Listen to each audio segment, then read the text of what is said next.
Autoindagación sobre la enfermedad. Conclusiones. 1. Como me ha ocurrido en otras autoindagaciones, una vez puestas en marcha, digamos que transcurren a una velocidad de crucero, donde voy descubriendo cosas a un ritmo más o menos constante hasta un punto del proceso donde hay un salto y la velocidad y el foco de la autoindagación cambian. Antes de comentar las conclusiones vistas hasta ahora y lo que recuerdo del proceso, me gustaría que recordáramos un poco lo descubierto sobre la enfermedad en los anteriores artículos.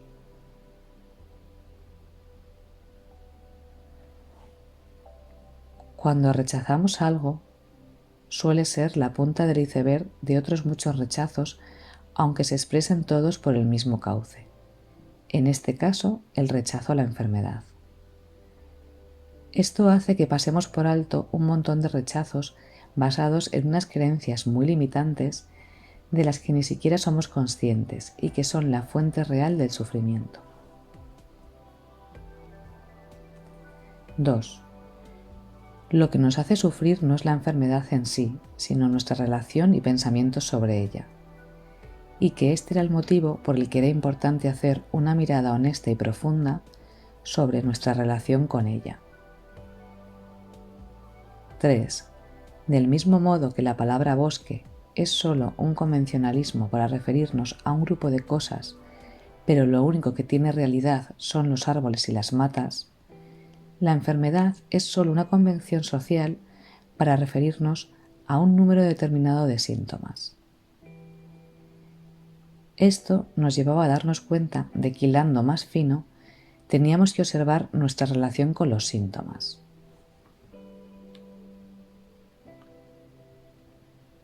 4.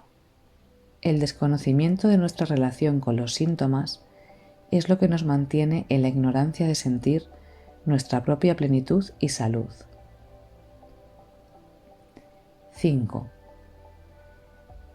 Es más claro para nuestra mente decir tengo alto el azúcar que soy diabético.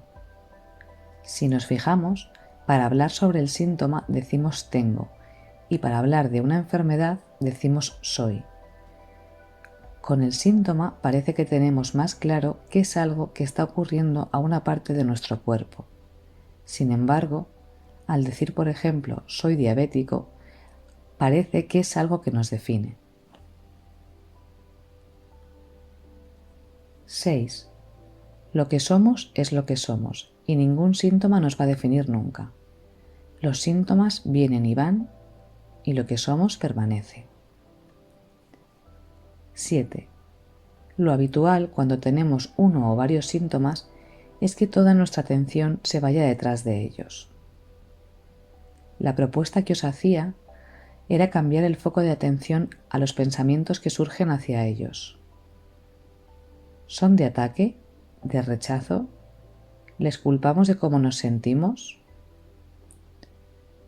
¿Hemos observado si los culpamos de nuestro malestar, infelicidad, de limitar nuestra vida, de robarnos la alegría, de quitarnos las ganas de vivir, de sentirnos débiles o frágiles, de vivir a medias, etcétera? 8. Un paso más en la autoindagación es abrirnos a la posibilidad de que el malestar no sea únicamente por los síntomas, sino que todos esos sentimientos, pensamientos estuvieran previamente en nosotros antes de notar siquiera el primer síntoma y que simplemente podemos verlos reflejados en ellos. Dicho de otra manera, ¿estamos realmente seguros de que los pensamientos de fragilidad, enfado, desánimo, rabia, identificación con el cuerpo, falta de alegría, miedo, etc., no estaban en nosotros antes de aparecer los síntomas? 9. Si nos responsabilizamos de los sentimientos de los que culpamos a la enfermedad, quizá no sean necesarios tantos síntomas para llamar nuestra atención.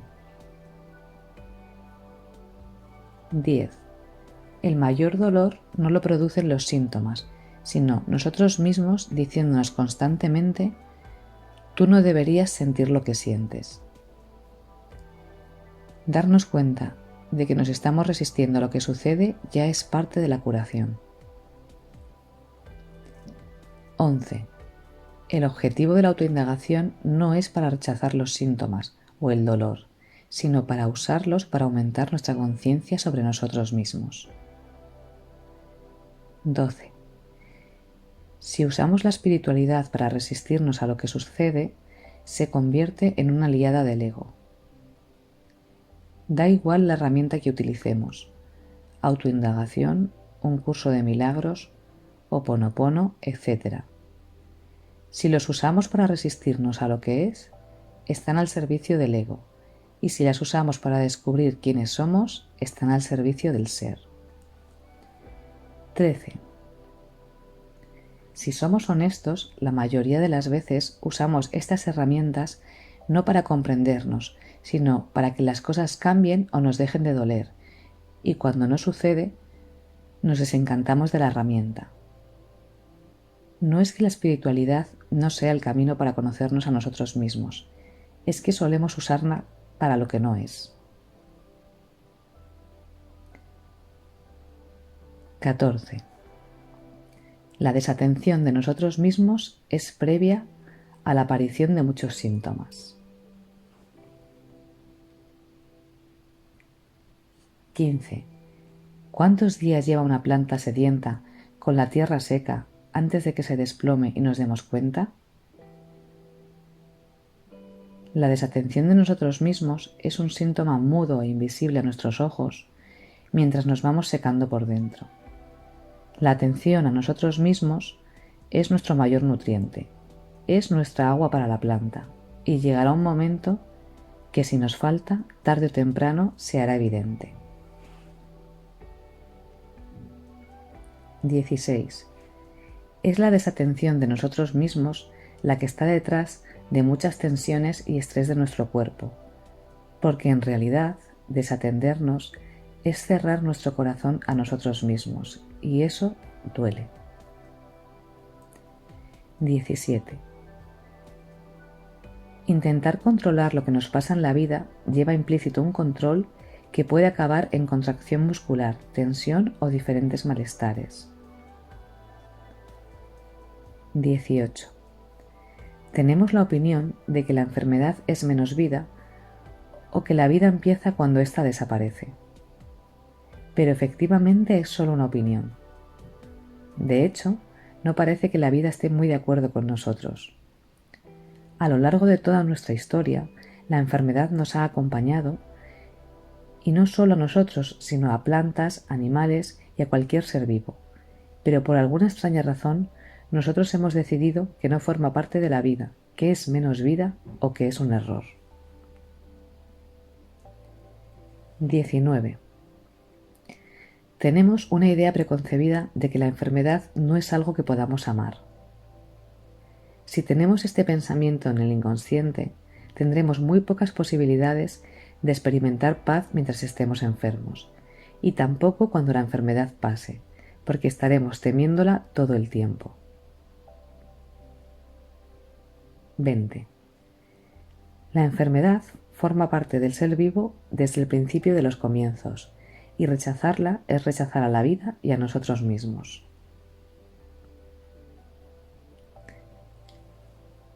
21. La enfermedad es un contexto más que podemos aceptar o rechazar.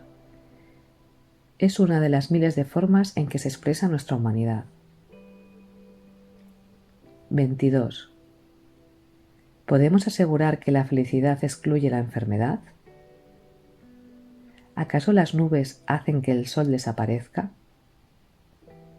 Lo que podemos reconocer quizás es que no estamos experimentando nuestra idea personal de felicidad, que quizás sea ausencia de malestar, pero si somos honestos, veremos que esta condición se la imponemos nosotros. No estoy diciendo que cuando sintamos malestar finjamos o nos esforcemos lo más mínimo en sentirnos felices.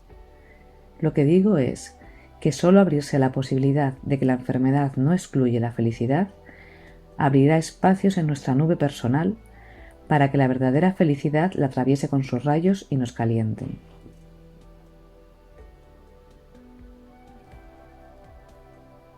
Este es un poco el resumen de lo que habíamos ido descubriendo en la autoindagación sobre la enfermedad. En este punto aparecieron en mi vida 2 libros que fueron el agente acelerador de mi proceso y llevaron la autoindagación a otro nivel.